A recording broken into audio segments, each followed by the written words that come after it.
Good morning everyone. Good afternoon everyone. Oh sorry, good afternoon everyone. আজকে আমরা যাচ্ছি কোথায় বলে দাও? লালবাগ ডেটিং করার জন্য। ঠিক আছে, ঝাড়ির পিছনে বেঞ্চির তলাতে। দেখতে থাকুন, সঙ্গে থাকুন, দেখা হচ্ছে পরে। না, আজকে আমরা যাচ্ছি লালবাগ ফ্লাওয়ার শো আছে। 20th জানুয়ারি থেকে স্টার্ট হয়, আই থিঙ্ক 29th অবধি। আজকে লাস্ট ডেট। আমরা যাবো এখন, গিয়ে দেখি যে ফ্লাওয়ার শোটা কীরকম হয়।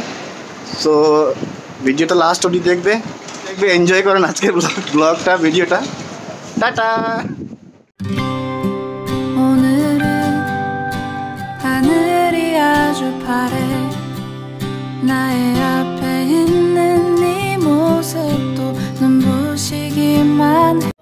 তো আমরা এসে গেছি এখন লালবাগ বোটানিক্যাল গার্ডেনে।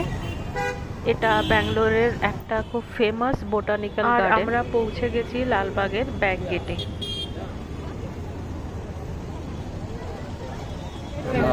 পপকর্ন নিবে নাকি? হ্যাঁ, পপকর্ন নিবে? পপকর্ন না, পপকর্ন না। আমরা কোনো লাঞ্চ করে আসিনি, ডিরেক্টলি এসে গেছিলাম, কারণ একটু সকাল সকালই বেরোতে চাচ্ছিলাম যাতে ভিড় থেকে একটু রেহাই পাওয়া যায়। তাই এসেই চলে গেছি একটু টুকটাক খাওয়ার জন্য, কারণ সবারই খিদে পেয়ে গেছিল আস্তে আস্তে। কি জুস খাচ্ছে? আমার জুসটা দেখাও। সুগার কেন জুস, লাইম জুস। সুগার কেন লাইম জুস। চিয়ার্স।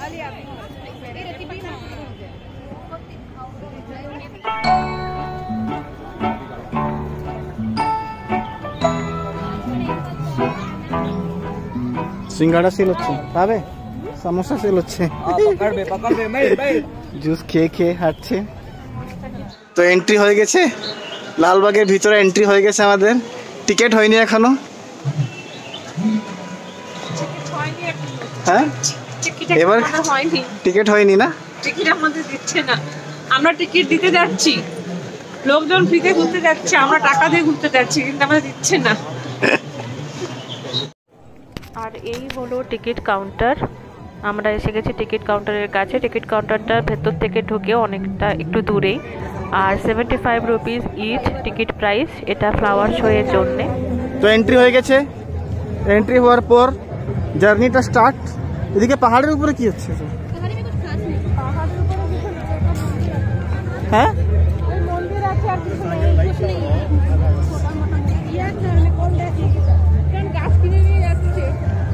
খাওয়ার জলের ব্যবস্থা এখানে, খুব সুন্দর খাওয়ার জলের ব্যবস্থা, অ্যাকোয়াগার্ড লাগানো।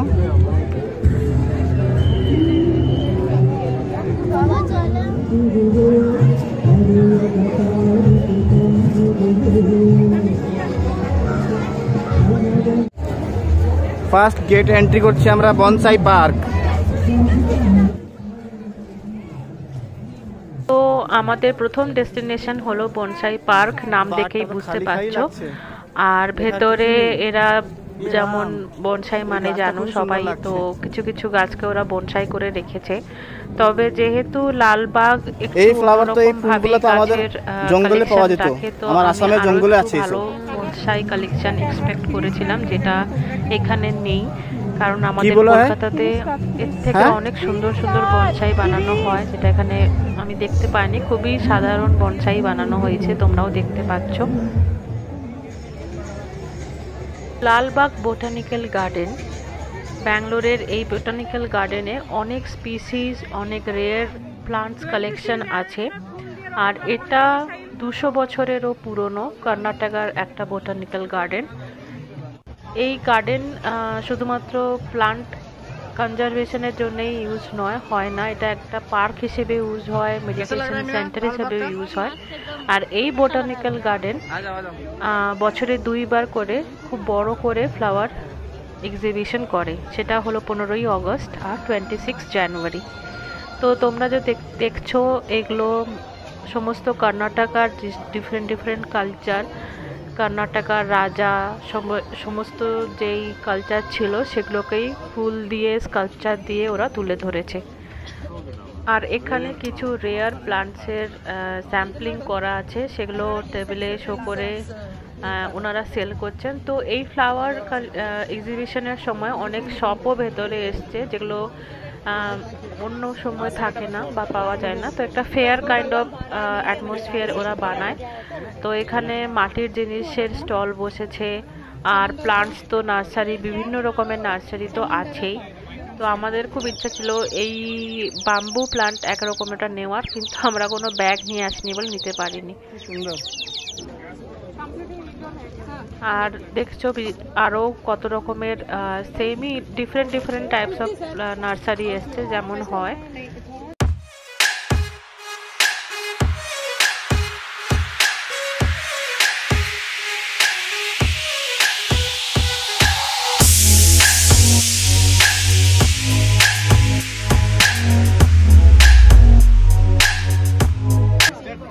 আর এই দেখো, এই ভদ্রলোক ইনাকে নিয়ে এসেছেন, ইনাকে পিঠে চড়িয়ে, কাঁধে চড়িয়ে, মাথাতে চড়িয়ে সবাই ফটো নিচ্ছে। এটাই ইনার বিজনেস। আর এটার জন্য 50 টাকা করে উনি চার্জ করছেন। আর এখানে হলো আচারের দোকান।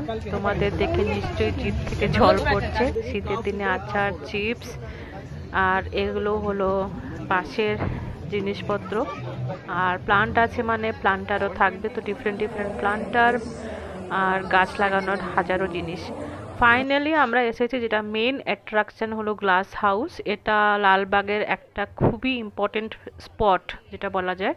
তো সেই স্পটে ওরা বিভিন্ন ধরনের প্লান্টকে সাজিয়ে খুব সুন্দর ডেকোরেশন করে। সত্যি চোখ ধাঁধিয়ে যাওয়ার মতন দেখান, মানে এত সুন্দর। দেখো, এটা একটা কি বলবো, একটা ওয়ে যেন হয়ে গেছে, একটা রাস্তা তৈরি হয়েছে। আর এগুলো সমস্ত ফুলের গাছ, বিভিন্ন ধরনের গোলাপ, আরও কিসব ফুল, আমি অনেক ফুলের নামই জানি না। তো খুব সুন্দর করে সাজানো।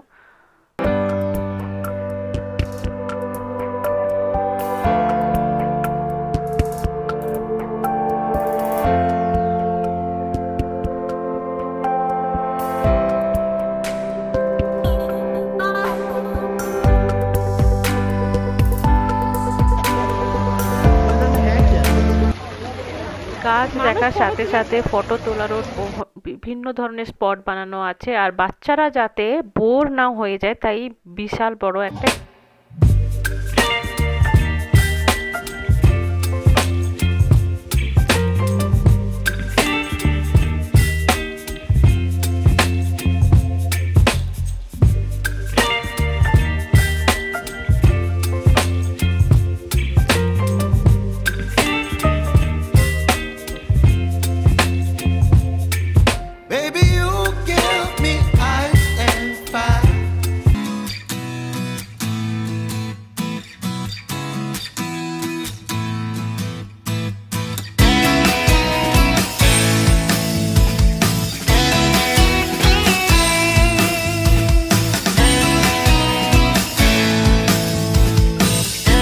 ফ্লাওয়ার শোয়ের এই যে ডেকোরেশন আর বিভিন্ন ধরনের ফুল, এর সৌন্দর্য আমি ভাষায় আর কি প্রকাশ করব। তাই তোমাদের জন্য ভিডিওটা রাখছি, তোমরা ভালো করে ভিডিওটা দেখো আর এর সৌন্দর্য উপভোগ করো।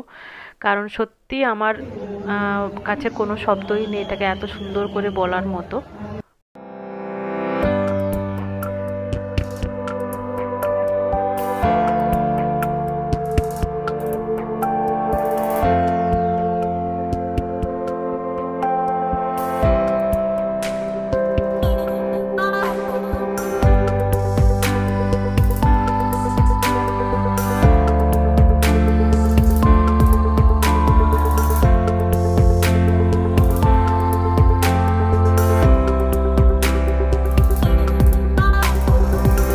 আমরা অলমোস্ট কভার করে এসে গেছি ফ্রন্ট গেটের দিকে। জেনারেলি যেটা সবাই করে যে ফ্রন্ট গেট থেকে ব্যাক গেটের দিকে যায়, আমরা উল্টো এসেছি।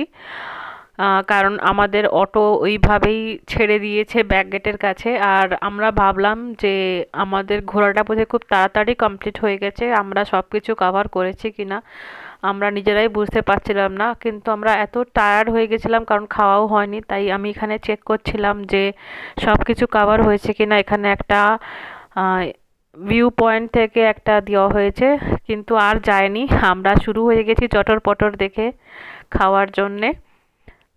এইসব দেখলে আর কে লোভ সামলাতে পারে বলো।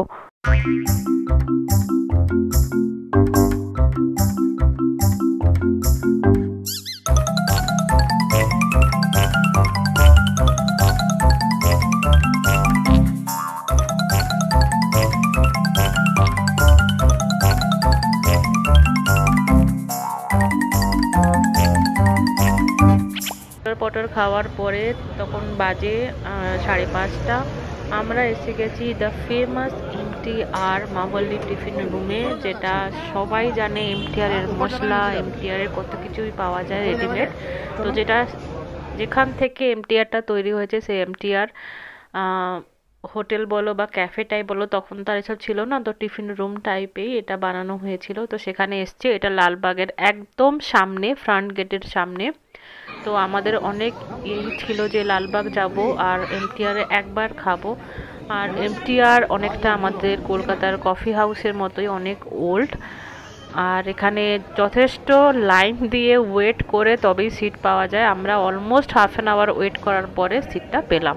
তো আমরা বসেছিলাম মেনু নিয়ে, ভেবেছিলাম যে মেনুর মধ্যে কি কি আছে সব দেখে অর্ডার করব।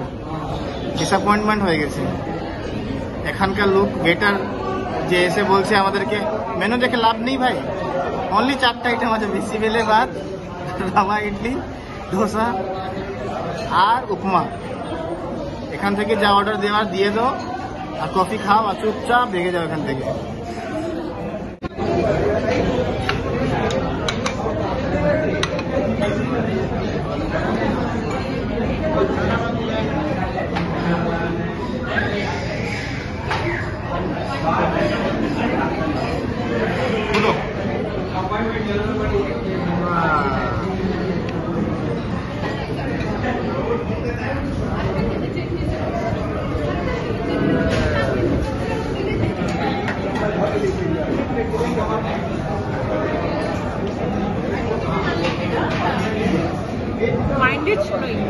হ্যাঁ বলছে মাইন্ড ইজ ব্লোয়িং, এত ভালো লেগেছে। সবথেকে বড় কথা আমার দোসা ক্রিসপি ক্রিসপি ভালো লাগে, দোসা ক্রিসপি ক্রিসপি। ঘি ঢালছি, ঘি। ও কালারটা দেখো জাস্ট। আমি ফার্স্ট টাইম আমার লাইফে ফার্স্ট টাইম ইডলি খাচ্ছি ঘি দিয়ে। এটা ঢুকাবো।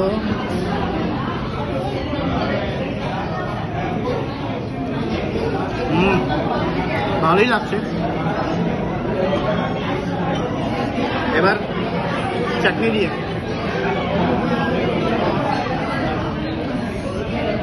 টেস্টি লাগছে রে। ক্লাস ক্লাস ঝাকাস। দেখো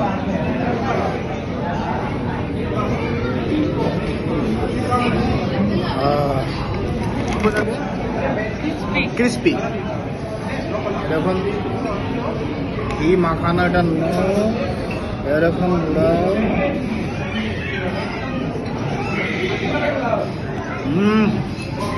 আমার কি ভালো লাগছে, টেস্টি না? টেস্টি তো বাস হয়ে গেছে। बिना को इडली कैसा लगा? हाँ इडली ठीक ठाक ही है। ठीक ठाक है।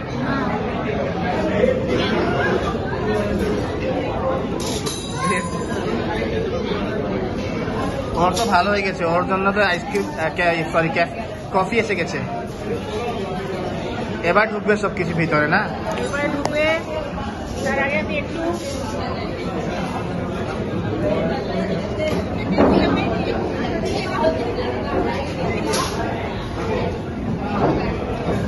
দুর্দান্ত। এটা অসম। যে এখন বাজে 8:06, আমরা এসে পৌঁছে গেছি ঘরে।